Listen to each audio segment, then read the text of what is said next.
जय श्री राधे कृष्णा, जय महाकाल। कैसे हैं आप सब लोग? बढ़िया बढ़िया ही रहना, मस्त स्वस्थ सुखी हम सदा खुश रहना और सदा व्यस्त रहना।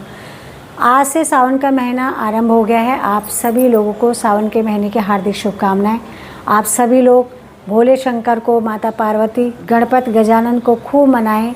रिद्धि सिद्धि लेके आपके घर में आए गजानन महाराज, तो खूब सेवा करें भोले शंकर की, खूब कीर्तन करें, भजन करें और ध्यान करें। अगर आप लोग तीर्थ स्थलों पर, धर्म स्थलों पर, धामों की यात्रा, ज्योतिर्लिंगों की दर्शन करने के लिए, शक्तिपीठ मंदिरों में दर्शन करने के लिए जा सकते हैं, तो ये बहुत अच्छा समय है। चातुर्मास शुरू हो गया है, तो चातुर्मास में आप देखते हैं कि लोग कितना धर्म का कार्य करते हैं, भक्ति करते हैं, भागवत कथा का आयोजन करते हैं। ये 4 महीने हमारे संत महंत बताते हैं कि भक्ति में डूबने के लिए, प्रभु को प्रसन्न करने के लिए 4 महीने बहुत महत्वपूर्ण होते हैं। तो आप लोग दर्शन करने जाएं, धामों में दर्शन करने जाएं, तो जो लोग जा सकते हैं, क्योंकि अकेले तो कहीं भी संभव नहीं है। आप कहीं पर भी आज के ज़माने में अकेले नहीं जा सकते और जाना भी नहीं चाहिए, क्योंकि अगर हम किसी अच्छे कार्य के लिए कहीं जा रहे हैं, हमारे साथ कुछ दुर्व्यवहार हो जाएगा, गलत व्यवहार हो जाएगा, तो उससे अच्छा है अपने घर में ही रहना। पर अपने घर पे रह के भी प्रभु को प्रसन्न किया जा सकता है। उनकी भजन करें, कीर्तन करें। अकेले में भी अच्छे कीर्तन हो जाते हैं, कोई बात नहीं।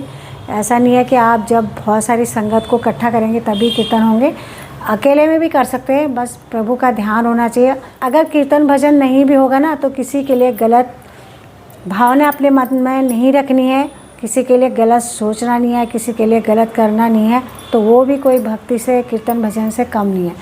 तो आज सावन शुरू हो गया बहुत सी जगह, लेकिन हम उत्तराखंड के, हमारे एक संक्रांत आती है, तो वो संक्रांत का नाम है हरेला। तो हरेला के दिन से हमारे वहाँ पर सावन का महीना शुरू होता है। और मुझे लग रहा है कि अगला जो सोमवार आएगा, एक तो अभी आएगा, ये आज शुक्रवार है, तो इससे अगला वाला सोमवार हमारे सावन के महीने में शामिल होगा। तो हम जहाँ पर रह रहे हैं, हम उसी के हिसाब से चलते हैं और अपना उत्तराखंड का भी मानते हैं। यानी कि जो सोमवार एक बाद में बच जाएगा ना, यहाँ वाले जो है पूर्णमासी के दिन इनका लास्ट होगा सोमवार, सावन का महीना, तो हमारा उसके बाद भी एक सोमवार आएगा, तो हम उसमें भी शामिल रहते हैं। यानी कि हम भोलेनाथ के दर्शन करने के लिए मंदिर जाते हैं, उनको जल अर्पण करते हैं, तो वो हम उस सोमवार को भी करेंगे। वैसे तो मंदिर हमेशा जाना चाहिए, मंदिर जाना अच्छी बात है, क्योंकि एक वो धर्म स्थल ऐसा है कि क्योंकि कोई कितना भी बड़ा पापी होगा, अधम होगा, नीच होगा ना, उस स्थान पर जाके, उस धर्म स्थल पर जाके उसके अंदर अच्छी भावना ही आएगी, क्योंकि वहाँ की जो ऊर्जा होती है ना, सकारात्मक ऊर्जा होती है। तो मंदिर तो रोज़ जाना चाहिए। लेकिन ये होता है कि बहुत से लोग नहीं जा पाते हैं, क्योंकि अपने अपने घर की समस्या होती है, अपनी समस्या होती है लोगों की। तो सावन के महीने में मंदिर जरूर जाएं और भोलेनाथ को जल अर्पण करें। प्रभु जी को तो किसी चीज़ की ज़रूरत नहीं होती है। मैं बार बार कहती हूँ कि वो अनंत कोटि के मालिक हैं, स्वामी हैं, उन्हें हमसे क्या चाहिए? सब कुछ तो उनका है, हम उनके हैं, तो हम उनको क्या अर्पण करेंगे? लेकिन एक प्रभु ने एक रचना बनाई है हमारे अंदर, इस आस्था को उन्होंने बसाया है। तो आस्था के अनुसार हम जैसे ही पूजा करते हैं, प्रभु उस रूखी सूखी टेढ़ी मेढ़ी जैसी भी सेवा है सबकी स्वीकार करते हैं। चातुर्मास में आप जितना भी प्रभु को खुश करना चाहें, जितना उनकी सेवा करनी चाहें, चाहे जो दुखी इंसान है, जिन्हें किसी चीज़ की ज़रूरत है, अगर उनकी सेवा करना चाहेंगे तो वो सीधे प्रभु की सेवा होती है। तो इसलिए जहाँ भी जाएं, अगर आपको कोई ऐसे ज़रूरतमंद इंसान मिल जाता है जिसको भोजन की ज़रूरत होती है, जिसे पैसे की ज़रूरत होती है, या कपड़े की, जिस चीज़ की भी ज़रूरत होती है, अगर आप सामर्थ्यवान हैं जो भी चीज़ देने में, तो आप ज़रूर किसी की भी मदद करें, किसी की भी सेवा करें। वो सेवा सीधे प्रभु की सेवा मानी जाएगी। क्योंकि ये होता है, हम मंदिर में जाते हैं, दर्शन करते हैं, वो बहुत अच्छी बात है, लेकिन चलता फिरता इंसान अगर वो परेशान है किसी चीज़ से, हम उसकी परेशानी को थोड़ी सी अपनी मदद से उसकी परेशानी को थोड़ा सा भी अगर दूर कर सकते हैं, तो वो हमें करना चाहिए। तो ये मैं उन लोगों के लिए कह रही हूँ जो लोग बाहर जाते हैं, बाहर लोगों को देखते हैं, क्योंकि जब बाहर जाएंगे तभी ऐसे लोग, चाहे पशु पक्षी जो भी है, वो तभी देखे जाएंगे। और वीडियो मैं बना रही हूँ, पता नहीं क्या हो रहा मेरी वीडियो ना, कम से कम 12 या 15 घंटों के बाद यूट्यूब किसी के सामने, मतलब आप लोगों के सामने ला रहा है, और उससे पहले 1 या 2 या 3 लोगों से वो ज़्यादा लोगों के पास पहुंच नहीं रही। और दूसरी बात यह है कि 15 तारीख से जो बड़े बड़े यूट्यूबर हैं वही लोग बोले, मैं तो ये यूट्यूब की अपडेट मेरे पास आती भी नहीं है, कुछ भी नहीं आता, क्योंकि मैं आप लोगों को पहले ही बता चुकी हूँ कि मेरी उसने बहुत सारी चीज़ें बंद कर रखी है, क्योंकि मेरे से बहुत सारी चीज़ें मांगी हैं, इसलिए वैसे बंद नहीं कर रखी है। तो क्या हो रहा है कि ना तो मेरे इतने ज़्यादा सब्सक्राइबर्स हैं, ना मेरे इतने ज़्यादा व्यूज़ आते हैं, ना मेरे इतने ज़्यादा कमेंट्स तो एक भी नहीं आता है। तो मुझे ऐसा लगता है कि यूट्यूब का एक फॉर्मेलिटी है कि ऐसे उसको हर यूट्यूबर को जिसका चैनल मोनेटाइज हो जाता है उसको ये वो सुविधा, मतलब यहाँ पे उसको ऐसा ऑप्शन देते हैं। तो मेरे पास बहुत पहले आ गया था, क्योंकि मेरा चैनल जो है बहुत पहले मोनेटाइज हो गया, लेकिन अब जब सब्सक्राइबर्स नहीं बढ़ रहे, कुछ भी नहीं है, तो मुझे लग रहा है कि ये चीज़ देने से कोई फ़ायदा नहीं है। लेकिन यह है कि अगर दे दूँगी तो शायद मेरे को उससे फ़ायदा भी होगा। पर अब बच्चे आएंगे, जैसे ना बेटे को बोलती हूँ, बेटा, छोटा वाला बेटा, क्योंकि मेरे को ना, मैं आपको सच्ची बता रही हूँ, मैं ये जो वीडियो बनाती हूँ इसको एडिट करना, इसको अपलोड करना, पब्लिश करना, जो भी है सिंपल चीज़ें मेरे को इतनी आती है।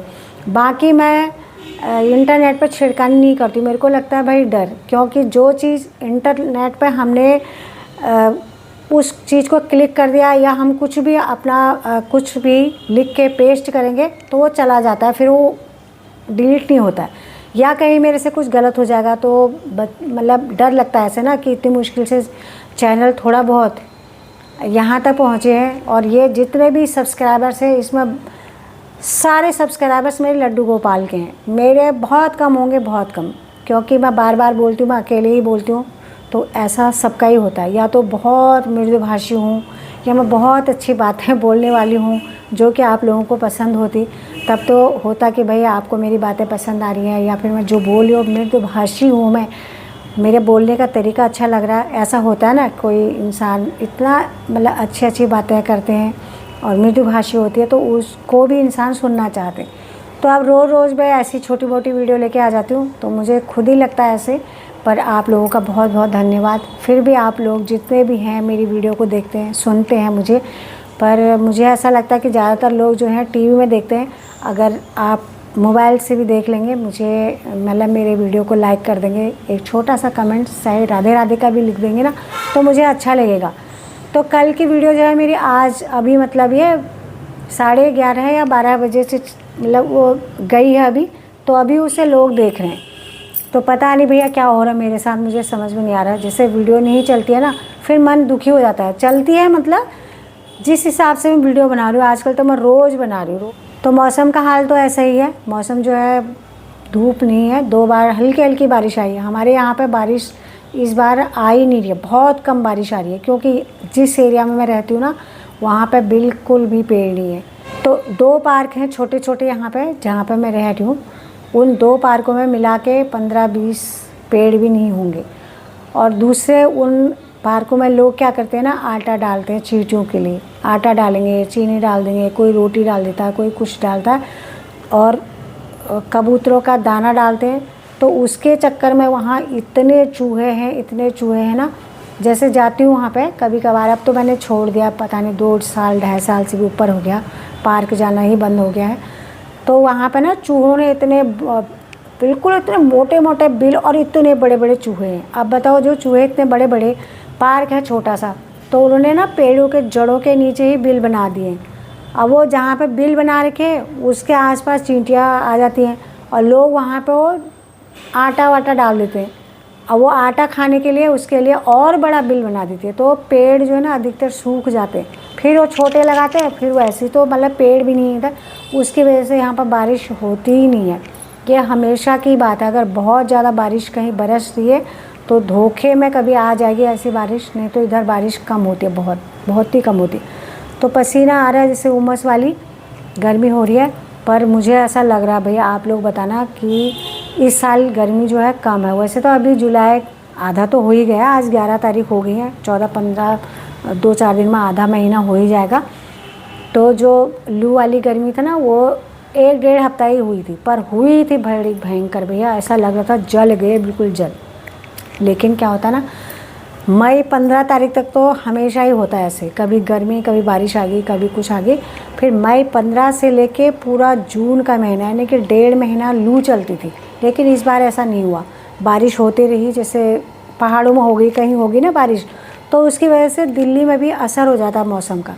तो मौसम जो है इस साल ठीक ठाक रहा। अब पता नहीं भैया उस प्रभु की इच्छा कैसा मौसम रहेगा। अगर ऐसी ही बारिश होती रही, कभी इधर बरसी कभी उधर बरसी, कभी पहाड़ों में बरसी है, जैसे पहाड़ों में तो बारिश इतनी ज़्यादा हो रही है कि वहाँ पर भूस्खलन हो जाता है और कहीं कहीं पर बादल फट जाता है, तो वहाँ पर तो नुकसान बहुत ज़्यादा होता है। जैसे हमारे उत्तराखंड में हो गया, हिमाचल प्रदेश में हो गया, बहुत ज़्यादा नुकसान होता है। रोडें टूट जाती हैं, रोड ब्लॉक हो जाती हैं, लोग इधर के इधर उधर के उधर रह जाते हैं, तो बहुत दिक्कतें होती है वहाँ पर बारिश के मौसम में। पर हमारे यहाँ पर बारिश नहीं हो रही है तो पसीना भी आ गया, पंखा नहीं चला रखा है, रोज़ ही बोलती हूँ आप लोगों को। तो वीडियो को मैं यहीं पर समाप्त करती हूँ। आपको वीडियो कैसे लगी कमेंट लाइक शेयर ज़रूर करना। आप मेरे चैनल पर नए हैं तो चैनल को सब्सक्राइब कीजिएगा। कल आती हूँ एक नई वीडियो के साथ, तब तक के लिए आप सभी लोगों को जय महाकाल, जय जय श्री राधे कृष्णा।